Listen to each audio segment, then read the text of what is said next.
Hello, everyone. I had to make sure it was okay. Like, let's fix the glitch. All right, there we go. That's still okay. This is a channel I saw this morning, so I subscribed to him so that I wouldn't forget it. Uh, this my back itches now.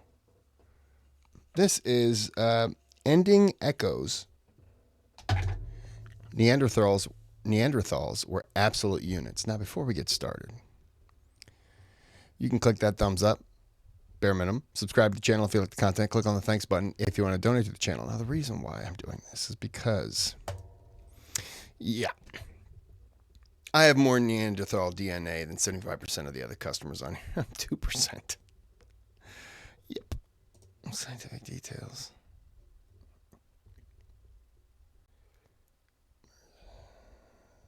So, there are all my genetic markers. You have 11.0 variants associated with Neanderthal traits.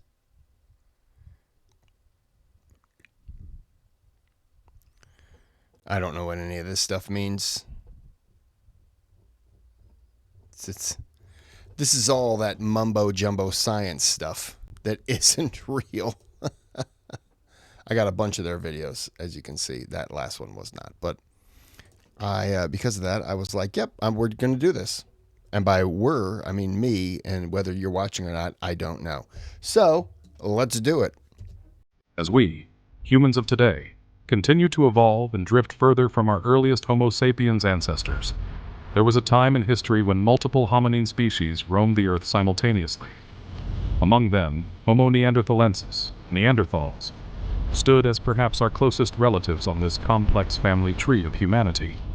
First discovered in 1856 in the Neander Valley, or Thal, Germany, near Dusseldorf, Germany, Neanderthals had become synonymous with early humans. For years, they were dismissed as brutish, unsophisticated cavemen. However, modern science has revolutionized our understanding of them, revealing a species not only highly adapted to their environment, but also intimately linked to our own evolutionary journey. Neanderthals, scientifically named Homo neanderthalensis, shared a common ancestor with modern humans roughly 700,000 years ago. While distinct from us, they were genetically close enough to interbreed, and their legacy endures in our DNA. In fact, 1–2% of the DNA in non-African populations today comes from Neanderthals, influencing traits like immunity, skin tone, and even susceptibility to certain diseases.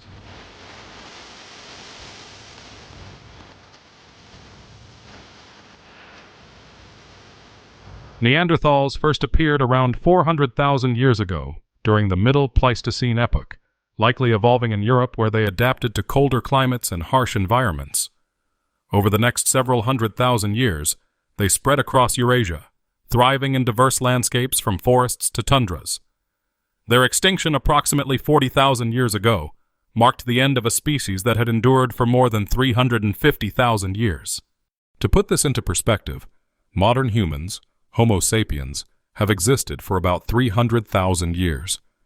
But our global dominance only began around 70,000 years ago. By comparison, Neanderthals had already been thriving across Europe and Asia for hundreds of millennia before our species began expanding out of Africa.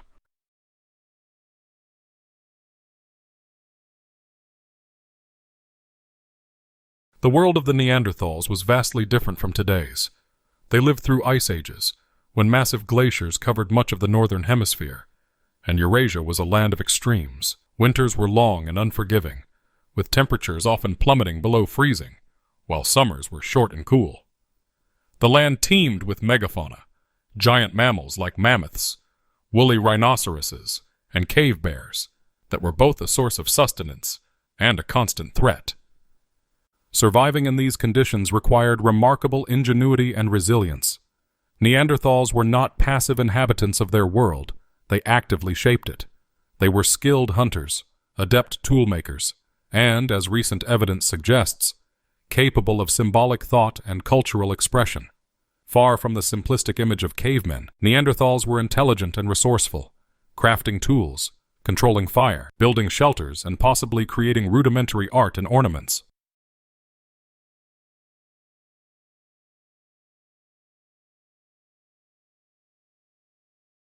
Often referred to as our sister species, Neanderthals shared a close evolutionary relationship with modern humans.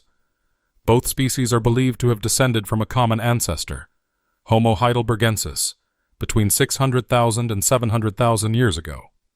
While Homo sapiens evolved in Africa, Neanderthals evolved in Europe and Asia, adapting to the colder climates with their stocky builds, thick bones, and robust physiques. Despite their differences, Neanderthals and modern humans had much in common. They used tools, cared for their sick and elderly, and may have engaged in ritualistic or symbolic behaviors. Evidence from burial sites even suggests that Neanderthals may have intentionally buried their dead, a practice linked to symbolic thinking and a possible belief in an afterlife. This richer understanding of Neanderthals sets the stage for exploring the unique adaptations and remarkable traits that allowed them to thrive in their challenging world, as detailed in the following chapters.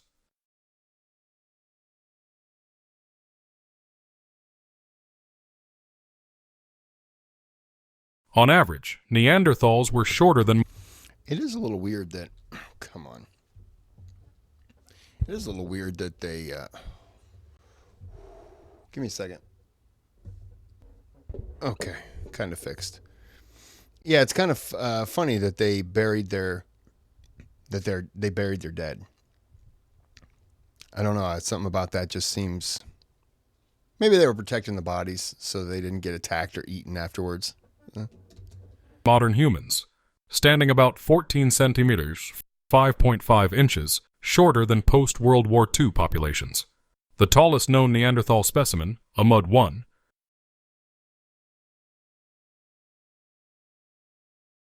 a height comparable to modern athletes. Despite their shorter stature, Neanderthals were significantly heavier. Men averaged 83 kilos, 183 pounds, while women weighed around 66 kilos, 146 pounds, about 20% heavier than the average modern Homo sapiens. This weight difference stemmed from their extraordinarily robust skeletal structure, with bones that were up to twice as dense as ours. Their thick femurs, rib cages, and shoulders made them far more compact and durable, comparable to modern strongmen like Hafthor Bjornsson or NFL linemen. So they were strong. Neanderthals were incredibly muscular, a necessity for their survival. Their upper body strength, particularly in their arms, was extraordinary, almost comparable to fictional characters like Popeye. This robust physique allowed them to wield heavy spears during close-range hunts of massive prey such as rhinoceroses, horses, and woolly mammoths.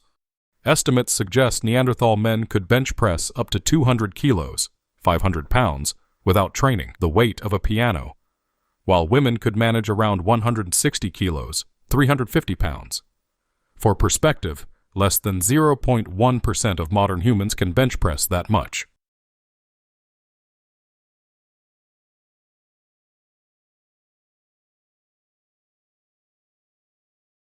Neanderthals' high muscle mass and large body size demanded immense energy.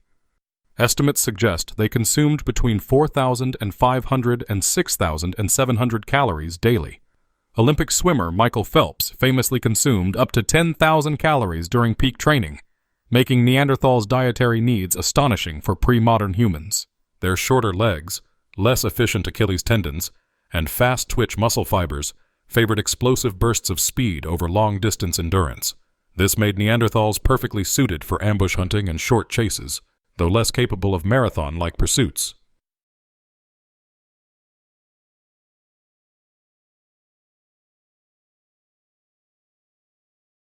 Neanderthals lived alongside megafauna, massive animals that dominated the Ice Age landscape. These included woolly mammoths, woolly rhinoceroses, aurochs, and giant deer. While these creatures were a critical food source, they also posed significant dangers, as many were capable of defending themselves with deadly force. Despite these challenges, Neanderthals survived and thrived, showcasing their strength, adaptability, and resilience. Their interactions with these creatures shaped their extraordinary physiques and strategies for survival.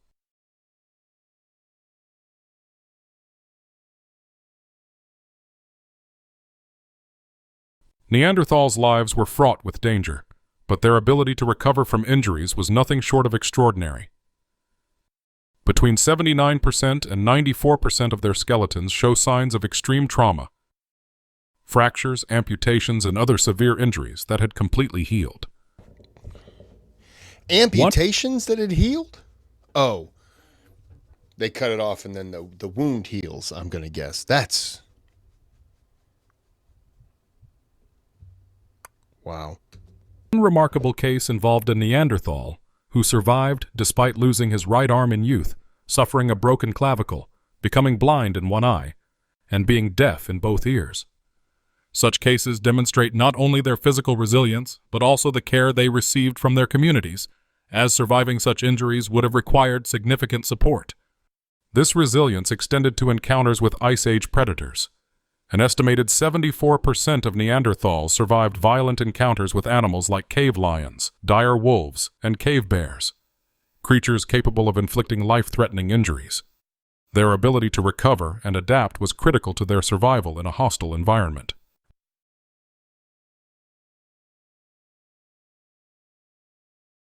Neanderthals' robust physiques were supported by equally remarkable respiratory systems.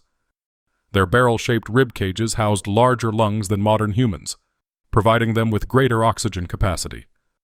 On average, their lung capacity was about 20% larger than ours, with some individuals, like the male specimen Kabara II, estimated to have a capacity of 9 liters, about 40% greater than the modern human average. Their prominent noses, long and wide, further enhanced their ability to warm and humidify cold air, making them well adapted to icy climates.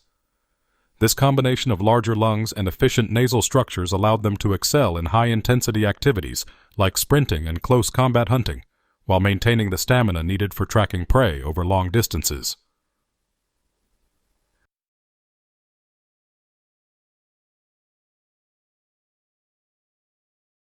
Neanderthals' hands were uniquely adapted for strength. Their wider fingers and broader thumbs gave them powerful grips, well suited for wielding heavy tools and spears. While they may have lacked some of the precision of modern human hands, their raw power made them highly effective in their environment. In addition to their hands, Neanderthals used their teeth as a third hand, manipulating objects while keeping their hands free for other tasks. This adaptation is evident in wear patterns on their teeth, which show evidence of holding and cutting materials. Such ingenuity highlights their resourcefulness and ability to adapt to the demands of their harsh environment.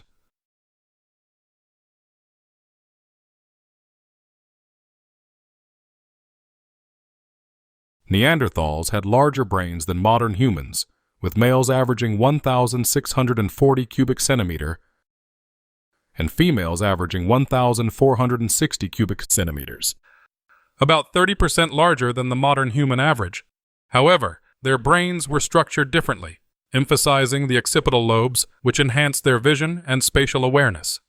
While modern humans have more developed frontal lobes for abstract thought and planning, Neanderthals' brains prioritized sensory and visual processing.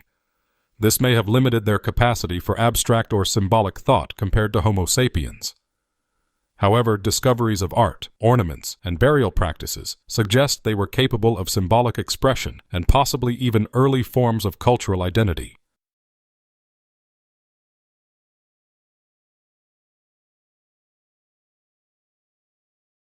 Although Neanderthals went extinct approximately 40,000 years ago, their legacy endures in our DNA.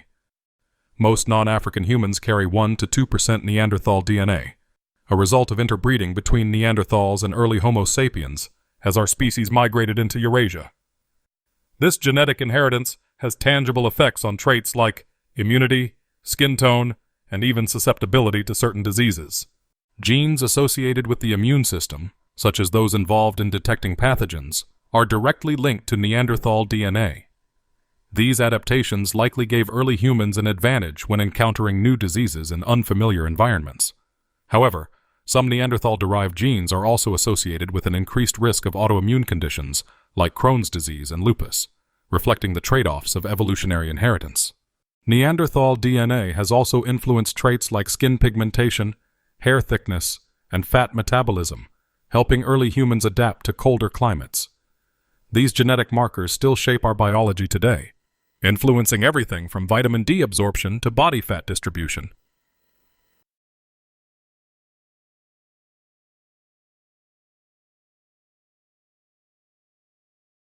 In 2010, researchers sequenced the Neanderthal genome, opening new doors to understanding their impact on modern humans. Ongoing studies continue to explore how Neanderthal DNA affects gene expression, disease susceptibility, and even neurological conditions. The Neanderthal Genome Project has revealed a complex web of interbreeding between ancient human species, further deepening our understanding of this fascinating chapter in our evolutionary history. Neanderthals were extraordinary examples of nature's ingenuity.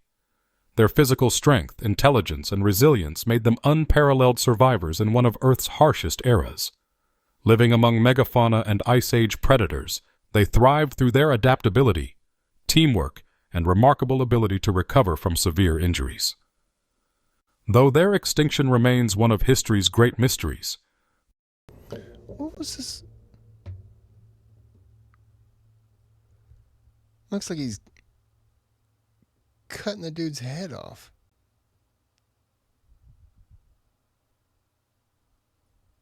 Okay. Though their extinction remains one of history's great mysteries, their story is a testament to the adaptability of hominins. Far from the brutish cavemen of outdated stereotypes, Neanderthals were intelligent, resourceful, and astonishingly resilient, a shining example of what it means to thrive against all odds.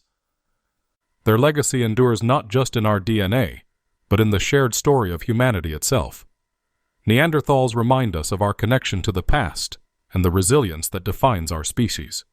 Thank you for joining us on this journey through the... That was interesting. That was interesting. I didn't add much, but, there's nothing to add. I don't know much about it. I just thought it was cool. So, all right. Well, we're going to end this here. We'll be back with whatever it is that I upload tomorrow. That's the word. So, hope you enjoyed. If you've ever done a DNA test, how much Neanderthal DNA do you have? Just asking. All right. Well, until next time, have a good day. Have a good night.